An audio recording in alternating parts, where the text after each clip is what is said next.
శ్రీ గురుభ్యో నమః. హరి ఓం. ఈరోజు పెట్టిన వీడియోలో ఈ యంత్రం పైన మీ మూత్రాన్ని పోసి మీరు కోరుకుంటున్న స్త్రీని కానీ పురుషుని కానీ ఎవరైనా సరే మీరు 3 గంటల్లో వశం చేసుకోవచ్చని నేను చెప్పడం అనేది జరిగింది. అయితే ఆ యొక్క యంత్రం అనేది మనం ఏ విధంగా తయారు చేయాలి, ఎట్లా తయారు చేయాలి అనే దాని గురించి ఈ వీడియోలో ఫుల్గా మీకు క్లారిటీగా తెలియజేయడం అనేది జరిగింది. అయితే మీరు ఎవరినైతే వశం చేసుకోవాలనుకుంటున్నారో వాళ్ళు స్త్రీలు కానీ పురుషులు కానీ మీ భార్య కానీ మీ భర్త కానీ లేకపోతే మీరు ప్రేమిస్తున్న వ్యక్తులు ఎవరైతే ఉన్నారో వాళ్ళ దగ్గర నుండి మీకు ఒక వస్త్రం అనేది కావాల్సి ఉంటుందన్నమాట. ఆ వస్త్రాన్ని మీరు సేకరించుకోవాలి. వస్త్రం అంటే వాళ్ళు ధరించే వస్త్రాలు ఏవైతే ఉన్నాయో ఆ వస్త్రంలోంచి ఒక చిన్న ముక్క అయినా సరే దాన్ని మీరు ఒక రుమాలు కావచ్చు, లేకపోతే వాళ్ళు వేసుకున్న వస్త్రం ఏదైనా సరే ఒక చిన్న ముక్క అయినా సరే కట్ చేసుకున్న అయినా తెచ్చుకోవచ్చు. లేకపోతే వాళ్ళ దగ్గర వస్త్రం అనేది మీకు ఆడ ఉంది అనుకుంటే ఆ వస్త్రం అయినా తెచ్చుకోవచ్చు. ఇంకా భార్య భర్తలు అయితే మీకు చెప్పేది అయితే ఏం లేదు, ఇంట్లో ఉంటారు కాబట్టి మీ భర్తది ఏ వస్త్రం ఏం పర్వాలేదు. ఒకవేళ స్త్రీది అయితే ఆ స్త్రీ ఒకవేళ భార్య భర్తలు అయితే మా భర్త నా మాట వినటం లేదు, నా భర్త నా చెప్పు చేతల్లో ఉండాలి అని అనుకుంటున్న స్త్రీ ఎవరైతే ఉన్నారో ఆ స్త్రీ అయితే మీ భర్త యొక్క వస్త్రం అనేది ఒక చిన్న ముక్క ఏదైనా సరే మీరు వాడి ఉన్నదైనా పర్వాలేదు, లేకపోతే వాడుతున్న వస్త్రం ఏదైనా సరే దాన్ని కొద్దిగా కట్ చేసుకొని మీరు ఆ యొక్క వస్త్రం అనేది మీరు తెచ్చుకోవాల్సి ఉంటుందన్నమాట. అదేవిధంగా భర్త చేసే పని అయితే భార్య కూడా ఆ వస్త్రాన్ని కొద్దిగా కట్ చేసుకొని తెచ్చుకోవాల్సి ఉంటుందన్నమాట.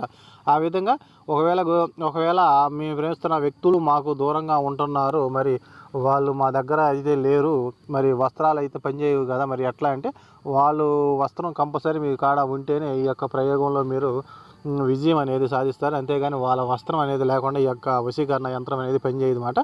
ఆ యొక్క వస్త్రాన్ని మీరు తెచ్చుకున్న తర్వాత మీరు ఏం చేస్తారంటే ఈ ప్రయోగం అనేది మీరు ఎప్పుడైనా చేయవచ్చు అన్నమాట. దీనికి ఎటువంటి రోజులు అనేవి ఏమీ లేవు.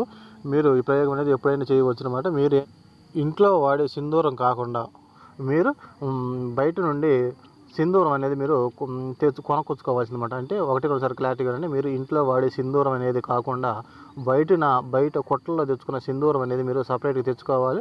ఆ తెచ్చుకున్న సింధూరంలో మీరు ఏం చేస్తారంటే ఆవు నెయ్యి కానీ లేకపోతే నువ్వుల నూనె కానీ కొద్దిగా వేసి దాన్ని బాగా ఒక పేస్ట్ లాగా తయారు చేయండి. తయారు చేసిన తర్వాత మీరు ఏం చేస్తారంటే నేను స్క్రీన్ మీద చూపిస్తున్న ఈ యొక్క యంత్రాన్ని ఆ వస్త్రం పైన నేను వీడియో మీద చూపిస్తున్న ఈ యంత్రాన్ని మీరు ఏం చేస్తారంటే దానిమ్మ చెట్టు యొక్క కర్రపుల్లను మీరు సేకరించుకొని ఆ యొక్క కర్రపులను ఒక పిన్నులాగా తయారు చేసుకొని ఆ యొక్క కర్రపుల్లతో ఈ యొక్క సింధూరాన్ని మీరు ఎవరినైతే మీరు వశం చేసుకోవాలని మీరు వస్త్రం తెచ్చుకున్నారో ఆ వస్త్రం పైన ఈ యొక్క యంత్రాన్ని మీరు తయారు చేసుకోవాల్సి ఉంటుంది. తయారు చేసుకొని నేను ఏ నెంబర్లు అయితే అక్కడ రాశానో ఆ శక్తివంతమైన నెంబర్లను రాసి మీరు ఆ మధ్యలో మీరు ఎవరినైతే వశం చేసుకోవాలని అనుకుంటున్నారో వాళ్ళ పేరు అనేది మీరు కంపల్సరీ రాసుకోవాల్సి ఉంటుంది.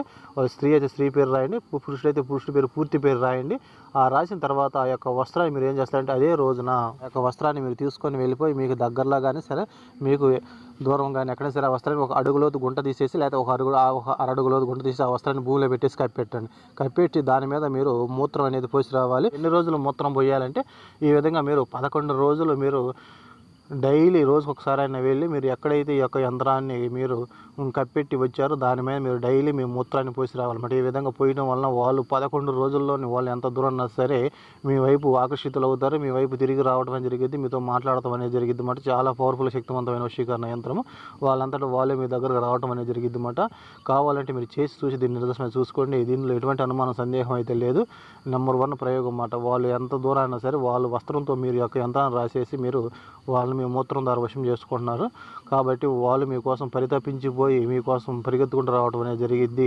చాలా శక్తివంతమైన పవర్ఫుల్ గల వశీకరణ యంత్రం. అయితే ఎవరు చేసినా సరే మంచిని ఉద్దేశించి చేయండి, చెడును ఉద్దేశించి ఎవరు కూడా చేయకండి. అయితే దీనిలో మీరు ఎవరిని పడితే వాళ్ళని వశం చేసుకోవడానికి ఈ యొక్క యంత్రం అనేది పనిచేయదు. వాళ్ళు మీకు తెలిసిన వాళ్ళు అయి ఉండాలి, మీతో పరిచయం అయిన వాళ్ళు ఉండాలి, మీతో క్లోజ్గా కలిసిమెలిసి ఉన్న వ్యక్తులు అయి ఉండాలి. అటువంటి వాళ్ళైతేనే మీరు ఈ యంత్రంలో వాళ్ళ పేరు రాసి వాళ్ళని వశం చేసుకోవడానికి అర్హులు అవుతారు. అంతేగాని తెలియని వ్యక్తుల మీద మీరు ఈ ప్రయోగం అనేది చేయడం అనేది కుదరదన్నమాట.